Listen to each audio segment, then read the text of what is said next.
地北海道に行ってみたいと思います。ライダーなら一度は夢見る場所。奇跡的に1週間も休みが取れたのでバイクで巡ることにしました。ベタですが北海道はでっかい道、1週間で回りきれません。今回は道北道東を巡る旅としました。舞鶴からフェリーで小樽に向かい北海道に上陸します。小樽から日本海沿岸を日本最北端の宗谷岬まで走ります。宗谷岬からはオホーツク海岸に沿って南下して知床、十勝と回ろうと思います。宿はシルバーウィークに重なることもあり、当面の 2,3 泊の宿は確保しておきました。いろいろ道草もしちゃうでしょうから、今回の旅ではあまり無理をせず走行距離300キロ以内で宿を決めましたよ。さてフェリーに乗るため舞鶴へ向かいます。ルートは名神京都中間道か中国舞鶴若狭道か迷いましたが、家から出た ETC 二輪車ツーリングプランでちょっとだけお得だった名神京都中間道に決定。財布事情がシビアですからね。夜中の高速道路をひたすら走る。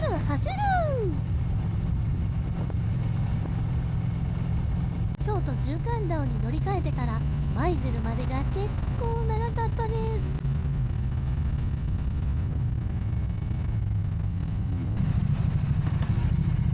舞鶴に到着。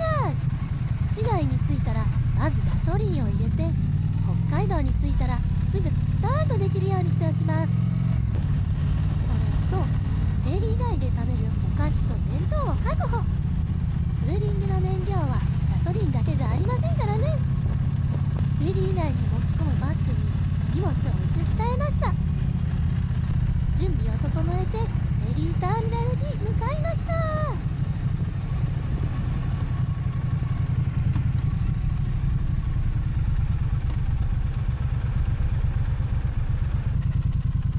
フェリーは23時半発ですが、2時間前にバイク用の車列にスタンバイ。9月下旬だからバイクは少ないかなと思ってたら、いやそれなりに多いじゃないですか。びっくり。これが今日乗るフェリーです。よろしく頼むぜ。フェリーターミナルの待合室や車列で時間を潰します。乗船時間になりました。続々とフェリーに車やバイクが吸い込まれていきます。私もよっとバイクを止めて、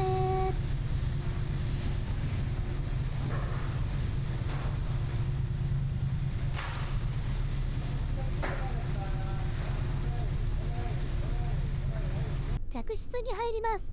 ツーリスト A、 一番安いグレードですがカプセルタイプ。相部屋なんですがプライバシーも割と保てます。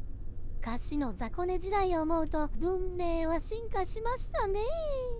乗船者は少なく後ろと上も空いていて、まさにプライベートスペース。コンセントは一つしかないので電子機器多めの私には電源タップが命綱です。洗濯機が1回300円、乾燥機が30分200円で利用できます。無料の給湯器もあるのでカップラーメンも食べられますよ。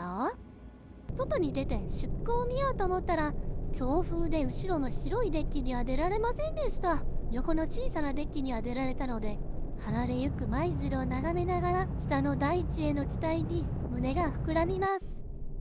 今日は0時頃に就寝しました。おやすみなさい。翌朝7時半、目が覚めると船が結構揺れていました。能登半島沖でかなり荒れた天候でした。後でニュースを見ると能登半島で豪雨だったようです。やばい気分だ。酔い止めを飲んでもすぐには効かないんですね。気分転換に船内を散歩したものの、ついにトイレでゲゲゲの鬼太郎状態。大人になってからのリバースはきついですよね。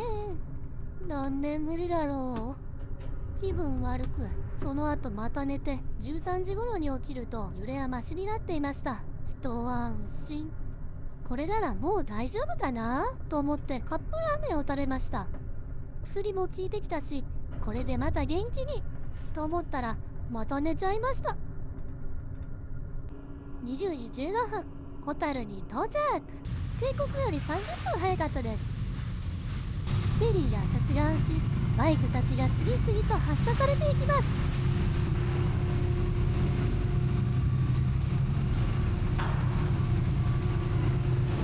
私も出撃じゃー。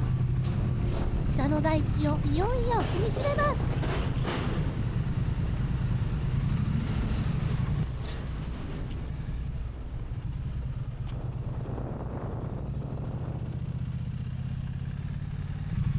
今日のお宿は徒歩宿の B&B 一恵さんです。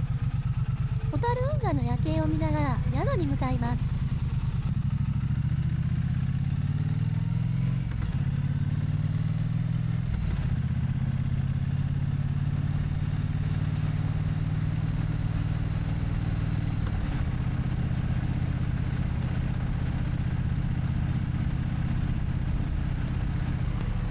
一恵に到着。